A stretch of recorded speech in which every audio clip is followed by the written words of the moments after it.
Hello, everybody. Welcome to the Event Industry News Podcast with me, James Dixon, wishing you a very good morning, afternoon, or evening, whenever and wherever you join today's podcast from. And I'm delighted to say that on today's podcast, we talk to an actual event organizer about an actual event that's actually taken place. Over the last sort of however many months of doing the podcast, we've obviously spent a lot of time talking to people about events coming back, about some of the campaigning that's been ongoing within the industry, in relation to support for the events industry during the pandemic. So it's really refreshing today and really exciting to bring somebody on today to talk about having run and delivered a successful event very, very recently.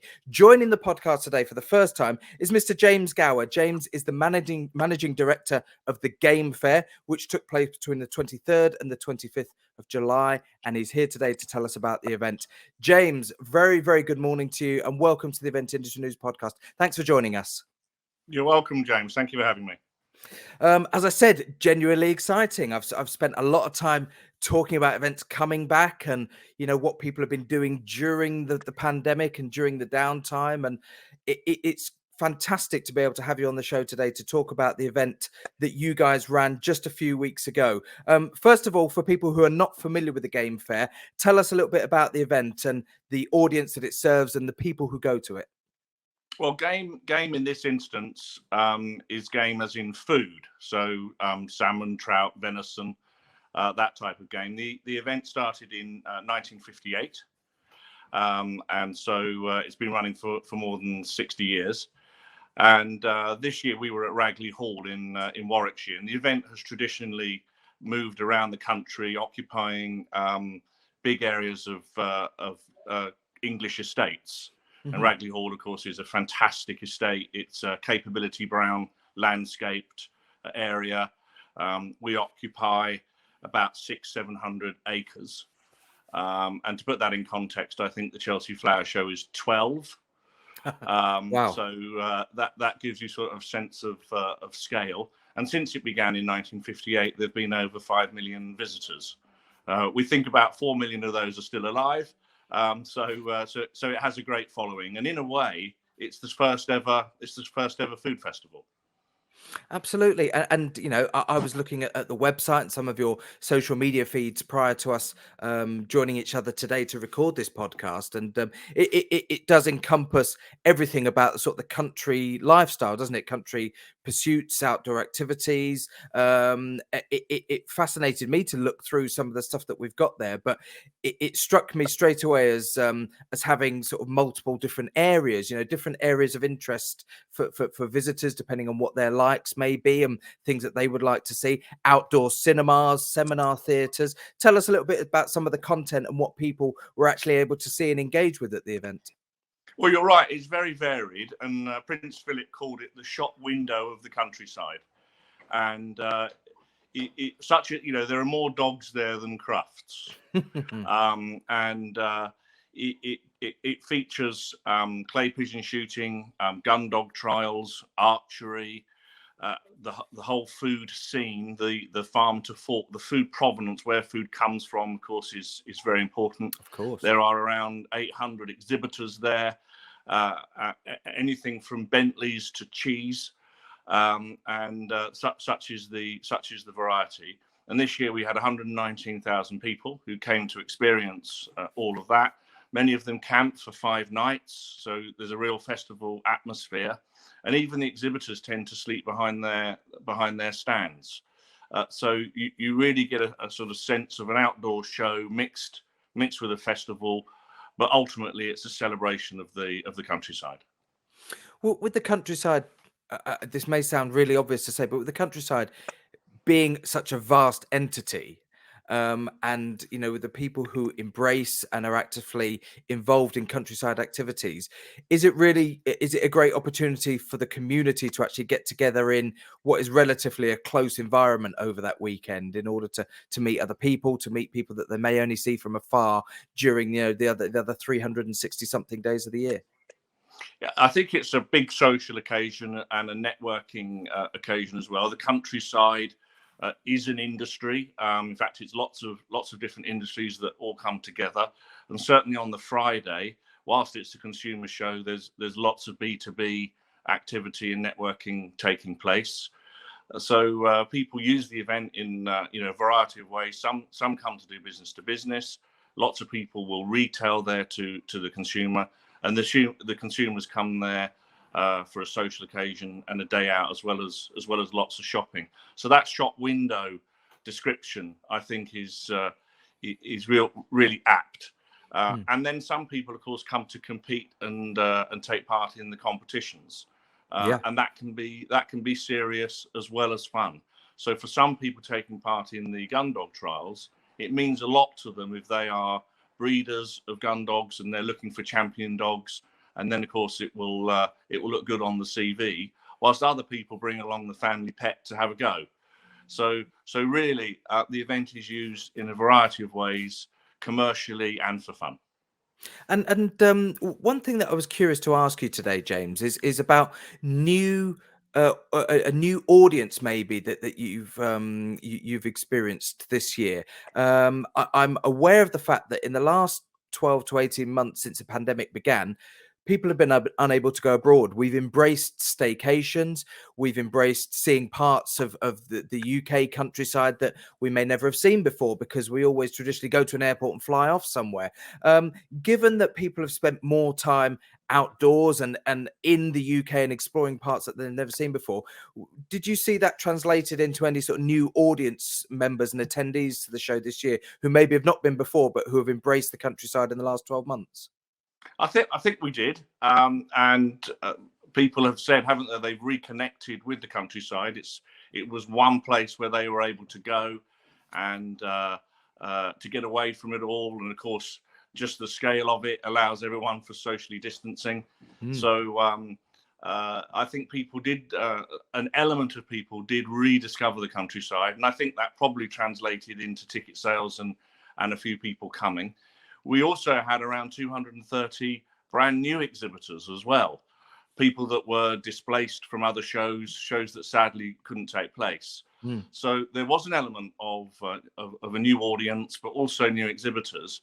And I'm hoping that's one of the few good legacies of the pandemic, that it's allowed people to rediscover certainly the game fair, the countryside, and many other aspects of outdoor shows. So as I say, I think that could be one good part that came out of all of this.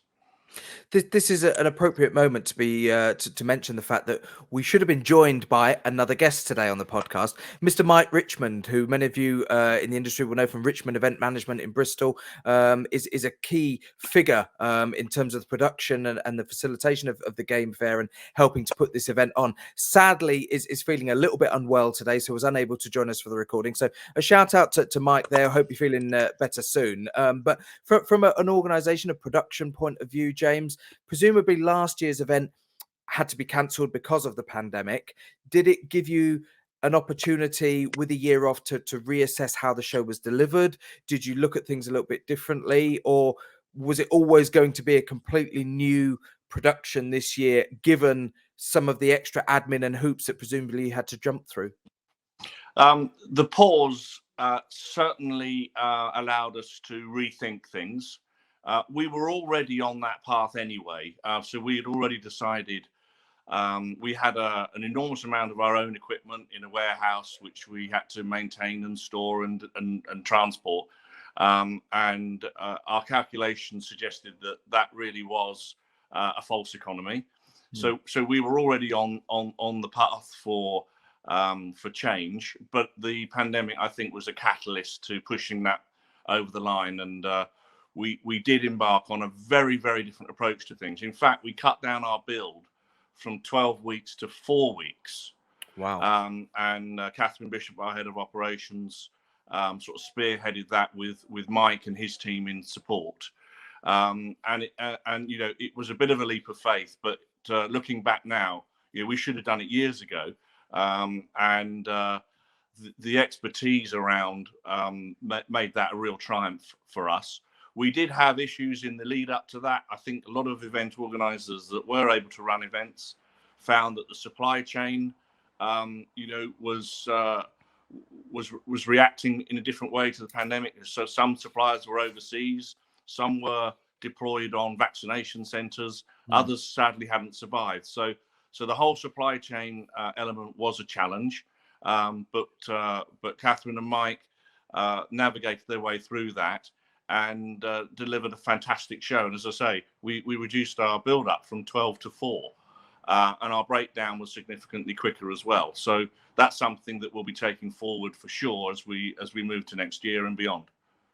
And was the reduction in build time a combination of factors? Was it fewer elements being brought onto site? Was it more staff to actually build those? How was that actually delivered? Because that's a significant reduction. I mean, that's taking it from 3 months down to a single month. You know, that's Yeah, a massive reduction. absolutely. So there was smarter working, and we'd been doing things the same for year after year after year. And the pandemic allowed us just to pause and say, look, ought we be doing it this way? I consulted, lots of my friends in the industry, people like Tim Etchells, and he'd been building big shows. My experience on the boat shows, I rang a few old colleagues and I said, are we, have I gone mad, or should we be looking at another way of doing things? And they're people I trust and know, and people like Murray Ellis from the boat show that have done amazing builds in the past, as I say, Tim, and they said, I think you ought to look at this. So we approached our fencing in a different way, and there weren't fewer elements. In fact, I think we had more elements this time. But what we did is we used contractors for all of it, bringing specialist equipment in for the show and then taking it away. And before then, we'd had our own, and we were maintaining it, cleaning it, insuring it, storing it, moving it. Then we were hiring experts to put it in. And we were building ourselves a village in order to do all of that. And so for the first month, we were fulfilling our own needs before we'd even put a peg in the ground for the game fair. Right.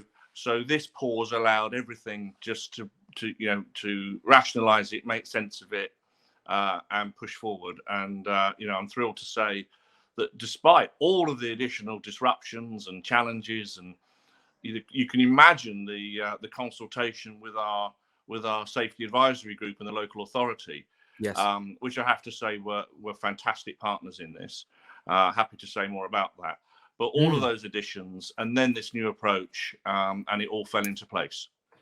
And you mentioned safety advisory group there, and I'm pleased that you did, because they played an important role, and an often probably underestimated role in the industry for many years now. And given what's happened in the last 18 months, will now no doubt play an even more significant role in the organisation of events. Two things I'd like to ask. Presumably the reduction in build time helps, given the nature of the venues that you select. These sort of country estates, presumably by having people on site for less time is better for them and their day-to-day operations. And in terms of the safety advisory group, was that less time on site with the build good from a COVID perspective? Because the longer you're on site, presumably the risk increases there of transmission. It increases the cost of testing and all of those sort of hoops that people are having to jump through, particularly given that the build took place before the final restrictions were lifted, if my timeline's correct. Yes. Well, I think the venues obviously enjoy shorter builds because it means they can put more events on. They can have more customers. I think fewer people being on site for a shorter time during a pandemic makes absolute sense. Having said that, the team's almost as small bubbles because they're there together for long periods of time. Yeah. We had continuous testing, and we took that side of things very, very seriously. And we did start building before the final restrictions had gone, but outdoor shows and agricultural shows were permitted after phase 2 April 12th relaxations. So agricultural fairs, flower shows, outdoor shows fell within that category. And then on August 17th, when there were further restrictions lifted, that meant that the game fair really, even at that point, could have carried on pretty much normally. Yeah. There were some other factors too. a lot of what the game fair is and does is organised outdoor sport. Yeah. So you'll remember way back in I was going to say tier 1 then, but it wasn't the tier. Yeah. It wasn't the tier The phase. thing, It was roadmap 1. We were still allowed to do outdoor sports. Of Camping course. was allowed, and farmers markets, of course, never ever stopped. So a lot of the game fair was a farmers market, organised outdoor sport and camping, and then these restrictions in May were lifted. So we were confident enough to plough ahead, build, because we certainly working with our safety advisory group, and they were looking at ways to make it happen, not to not make it happen. And I think that was a critical. They were very proactive. That's fantastic to hear you describe it like that. And again, to back up, my experience of safety advisory groups, that is what they've always been there to do, is to make events happen. And people have often misinterpreted them as being there to put obstacles in the way of people. But as I said, my own experience is very much a proactive one. How long had the discussions been progressing with the SAG that was, that supports your own event? Presumably this is a year-round ongoing sort of communication process that takes place with them, but was there a period where it really ramped up, and when the roadmap was published, did that give you a real key indication and an opportunity to sit with them and say, right, we know what we need to do now? Yeah, I think it was a year-round dialogue. So certainly since the cancellation of the 2020 event, Paul Reed, the chairman of the SAG in Warwickshire, was on my speed dial, and if I had a question or something to run past them, I felt I could do that. It meant there were no surprises. There was continuous dialogue. We built up a relationship, and I know I won't name any, but other events at that venue and others felt that they didn't want to talk to them, and there was a bit of secrecy. And I think you're right. There was a, oh my word, what are they going to say to us? Sure. I know that the SAG felt that they should have had a bit more dialogue with some of the others. All of them professional organisers, but that frequency of communication, even for a small, can you help me with this? What do you think about that? I think helped us. Sure. When it comes to site layout, again, this is something that I was keen to talk to you about today, James. Did the site layout change dramatically in the sense of, putting any sort of one-way elements in? I know that this is predominantly an outdoor event, so you are covered in one sense, and you have that luxury of being a predominantly outdoor event. But was the actual layout and the movement of visitors within the event really looked at carefully in terms of transmission and COVID protocols this year? Yes, we'd made several. The show already had very wide aisles. So the game fairs traditionally had 10-meter wide aisles. We'd expanded our campsite pitches so that they were 10 by 10, which is, in industry terms, that's vast.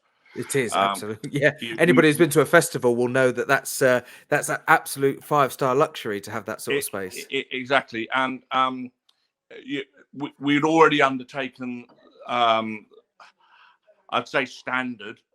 It's funny how quickly we adapt to the situation. None of it's standard, is it? But we'd already adapted to, the hand sanitizer, additional toilets, more showers, additional cleaning, more frequent cleaning. So we'd undertaken quite a lot of those elements, as well as layout. We had got a one-way system in place had we needed to. We were already set up for tables of 6 in our restaurants, and QR codes on standby, and so we were ready for that. As I say, to even run in what would have been roadmap 3. When the restrictions were finally lifted, incredibly, a few days before, we kept them in place. Right. So we didn't implement the one-way system. We could have done, but we having put all those safety measures in place, there was no point not having them. And some of them will keep, going forward as well. Well, absolutely. And again, you raise an interesting point there about, I suppose, audience expectation as well, and how until events came back, we spoke a lot on this podcast about not knowing truly what an audience would behave like, how they would react until you actually saw them walk back through the gates for the first time. And as you rightly point out, the restrictions had ended. You could have probably abandoned a lot of the stuff that you put in place, but was a lot of it to make sure that your audience and your attendees and the exhibitors felt safe when they walked through those gates? Yeah, it was. It certainly was. We decided that we were going to allow people to buy tickets in advance only. That would have given us a phone number and email address. Mhm. And I think the public were keen to hear that and understand that. And I've no doubt that we may have missed some of our audience this year, our regular audience, that is. Yeah. That was easily compensated for by new people discovering us. Mhm. And we had 119,000 people over 3 days, which must have been the largest event in the UK at that time. Must have been. Yeah. Certainly one of them. And I think on site, everybody, the atmosphere was fantastic. They felt comfortable. There weren't any, there wasn't any sense of fear. People that wanted to wear masks did. I have to say, not many did. Right. It helps that it was outdoors. It's a huge outdoor space, and everyone's got space. I think after all that time of not being allowed to do things, they came out and they celebrated. They spent a lot of money with our exhibitors, but it was a feeling of celebration. It really was, it was great to be part of that. Did you? I must ask this because I'm sure that people listening to this today will be shouting at me to ask a question. Did you ask for any sort of testing or any form of vaccination proof? As people arrived for the event, be it exhibitors or attendees. Again, we were ready to. We were advised. We advised our exhibitors. We sent out joining instructions, guides for visitors and exhibitors.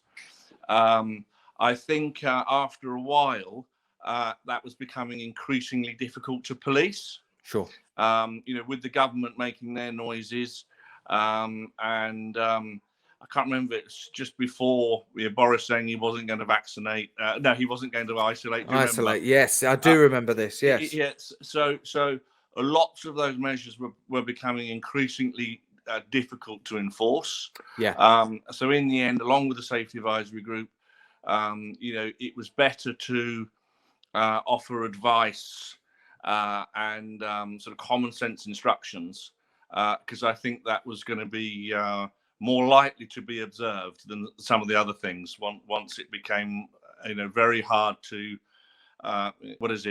do as I say, not as I do. Absolutely, yeah. And I dare say that a lot of people, I've gone to places and I've seen friends and family in the last few weeks, and just as a safety precaution, I know that my wife and I have done a lateral flow test. We just thought, well, we've got them in the cupboard. Let's do some. Let's make sure. Okay, great. We're negative.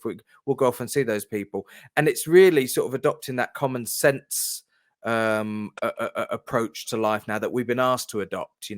If you are going somewhere, there are no restrictions, but just be sensible about it. And I think at some point you do have to put your faith, don't you, in your attendees and your exhibitors, and give them that guidance and say, this is what we suggest you follow. But given everything that you've said about the event, that it could have run in earlier stages of the roadmap quite effectively because of the boxes that it ticks. Yeah. I guess, looking at it pragmatically, there's no real need to then insist on something that was never going to be part of the earlier stages anyway. Yeah, I think that's right. And we'd consult. Our audience is predominantly 50 plus. Mm-hmm. Again, we'd gone through these scenarios with the SAG, and we went, well, hang on, they're 50 plus. They're more likely to be double vaccinated than other parts of the population. Yeah. So we'd considered all of that analysis as another layer over the sort of practical safety measures delivered on site. Excellent. Just going back to sort of the actual, I guess the feeling and dare I say it, the romanticism about being back on site. Was there amongst your team, amongst the exhibitors, amongst the audience, a sort of a sense of euphoria? You know, was there a noticeably more social atmosphere to the event this year because people have been away for a year and because people felt so good to be back doing something like that? I think there was. I mean, we were all working flat out, you know. So you get lost in the moment, don't you? And actually, it was quite easy to get back in the swing of things. So we were on site doing a job. But there was the odd occasion in the evening I'd look across, to Mike and Catherine and go, "Bloody hell, look what we're doing!" And so, and so there were those moments, and we just felt very lucky, really blessed to be able to do what we love doing. But during the day, we just slipped into our event organizing mode. You know, we'd get up really early and start putting the show on. But in the evenings, when you sit down and have a drink with your colleagues and you look around and you go, "This is really special, isn't it?" And we felt really lucky and quite thrilled to be doing it. How easy was it for you and your team to slip back into organizer mode? Because again, something that's been discussed on the podcast in recent months is this idea that because some people have been out and missed their events last year, is that they're not necessarily match fit, you know, that they've had that much sort of time away from doing things that they've got to sort of grind themselves back into that mentality and getting switched back on to run events. Did you find it quite easy, or was it a bit of a shock to the system to sort of be back on there on those build days and on the live days? I think there are two sides to being match fit. There's the physical fitness, and I think a few people found that they were aching in parts that they wouldn't normally, as they were using muscles they hadn't been used to while sitting in their bedrooms and attics for a year. And then there's the mental fitness, and mentally we were ready. No issue. It just fell back into place, and there were no issues there at all. Fantastic to hear. You mentioned that historically, from a venue point of view, it moves, to different estates. Am I right in saying that next year's event you're going to stick with the same location as this year, or is it a new event for a new site for next year? No, next year we are back at Ragley Hall. We invest a lot of money in the actual venue itself in terms of communications infrastructure. So a lot of money goes into the physical installation of things. And of course, the disruptive year we'd had, we decided this was a consolidation year. So we're back there. That's helping us because the exhibitors had a lovely time. And traditionally, events will say, would you like your same spot next year? And we've never been able to do that. We've never really had a sell on or the on sell that people talk about because we've had a new floor plan in a different venue. But this time we have been able to do that. The response has been absolutely overwhelming. We are so significantly far ahead of where we would normally be in our sales and commercial cycle. So that's been one of the benefits, and it was definitely the right decision that we consolidate this year moving forward to 2022 at Ragley Hall. Yeah, absolutely. And again, as you rightly point out, that continuity is a godsend for organisers. Whilst there's a lot to be said for this type of event, moving to different locations and embracing different estates and different outdoor spaces, which ultimately reflects on the content of the show as well. Like you said, having that continuity into next year is great from a production point of view. Presumably, from an infrastructure point of view, your power, your fencing, all of your communications infrastructure, structures themselves, catering, food and beverage, camping, everything stays presumably the same for next year, which does make the planning a lot simpler. It certainly does. We we'll carry forward, I suppose, 90% of what we did, and yeah, there's always 10% learning, and we will we'll make some adjustments and some improvements. The estate themselves are adding some new roadways, making access for organisers and the public better at Ragley Hall. And some of that infrastructure will be completed and ready for 2022, which we'll take advantage of. But largely the layout worked well. As I say, exhibitors want to be in the same spot mostly. We can spend our time and our energy making it, really superb and polishing what we achieved, rather than reinventing it, which of course we've done every year since it began. Pretty much, it's been reinvented. And there's nice parts of that, the audience come to a different venue and it's fresh. But there are also benefits to staying in the same venue. Absolutely, and I think given the year that everybody had last year, I think it's there'd be very few people listening or watching this today, James, who would disagree with adopting that way forward, certainly for next year. And I dare say other events that utilise a similar process of moving from venue to venue historically year on year will be doing exactly the same thing this year and next year.